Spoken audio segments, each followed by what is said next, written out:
Hi, Neethu's കിച്ചണിലേക്ക് സ്വാഗതം. നമുക്കിന്ന് വത്തക്കത്തൊലി വെച്ച് ഒരു അച്ചാർ ഉണ്ടാക്കി നോക്കിയാലോ. അതിനുവേണ്ടി അത് ചെറുതായി അരിഞ്ഞെടുക്കുക.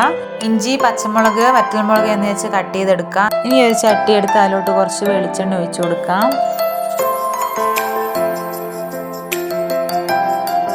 എണ്ണ ചൂടായിട്ടുണ്ട്. അതിലോട്ട് നമുക്ക് കടുക് ഇട്ട് കൊടുക്കാം.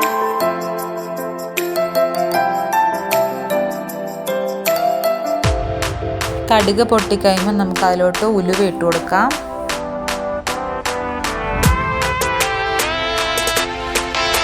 ഉലുവ പൊട്ടിക്കഴിഞ്ഞിട്ടുണ്ട്. നമുക്ക് ഇഞ്ചി ഇട്ട് കൊടുക്കാം.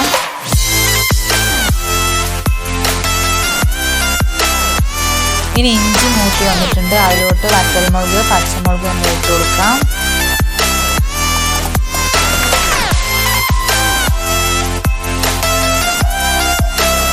ഇനി 1 ടീസ്പൂൺ മുളക് പൊടി ഇട്ട് കൊടുക്കാം.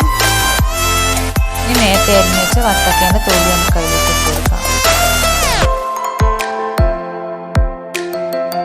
ഇനി ആവശ്യത്തിന് ഉപ്പിട്ട് കൊടുക്കാം.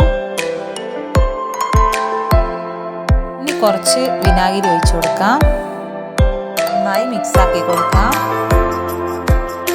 അപ്പം നമ്മുടെ വത്തക്കത്തൊലിയും കൊണ്ടുള്ള അച്ചാർ റെഡി ആയിട്ടുണ്ട്. എല്ലാവരും ട്രൈ ചെയ്ത് നോക്കണേ.